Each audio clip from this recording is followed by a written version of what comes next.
Quand un athée se rend compte que l'athéisme n'explique pas l'existence de la logique et de la morale, il propose souvent une autre philosophie pour réfuter le christianisme.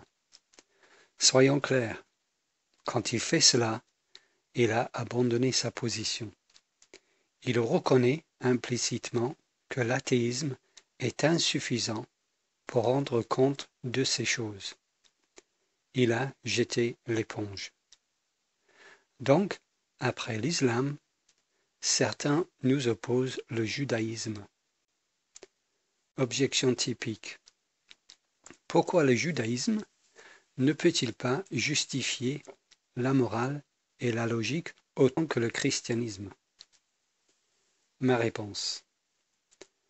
La morale et le judaïsme. Si le judaïsme est vrai, cela veut dire que le Dieu du judaïsme ment. Il est donc un Dieu immoral. Je dis cela car, dans le livre de Daniel, nous lisons « Sache-le donc et sois attentif.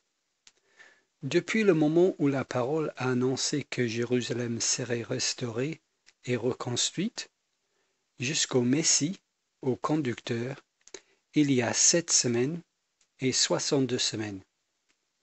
Les places et les fossés seront restaurés et reconstruits.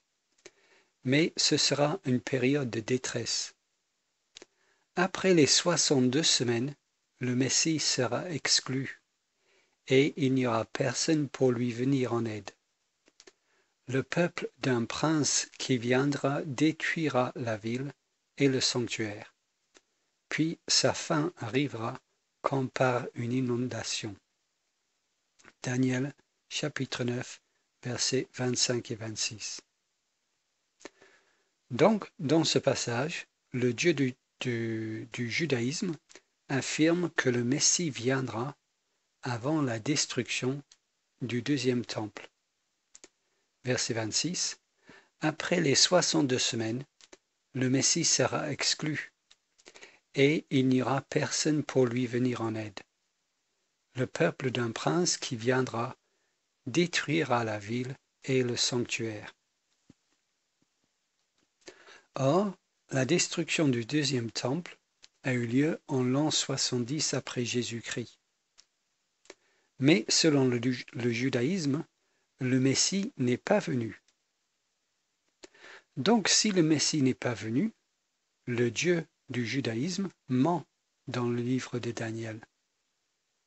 Si donc le Dieu du judaïsme ment quand il prédit que le Messie viendra avant la destruction du temple, alors il est immoral. Et donc la morale ne peut pas être fondée dans sa nature. Donc il échoue comme source d'une morale absolue. De plus, puisque selon le judaïsme, Dieu est unitaire, cette croyance souffre des mêmes problèmes que l'islam, évoqué dans la vidéo précédente, le numéro 21. En ce qui concerne nos obligations morales, le Dieu du judaïsme n'est vraiment pas personnel, alors que les personnes de la Trinité sont vraiment personnelles. Le Dieu du judaïsme n'a pas eu de relation personnelle depuis l'éternité.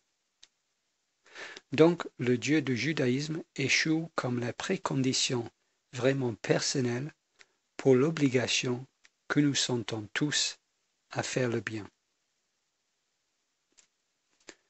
La logique et le judaïsme.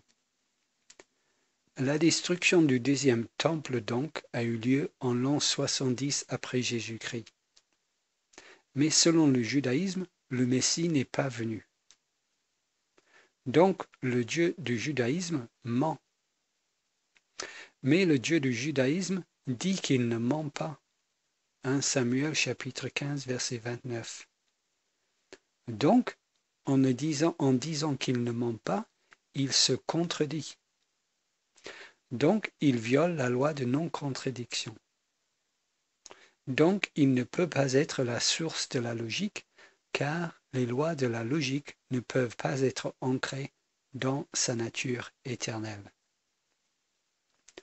Donc, seul le christianisme explique l'existence de la morale, une morale absolue, et seul le christianisme explique l'existence de la logique.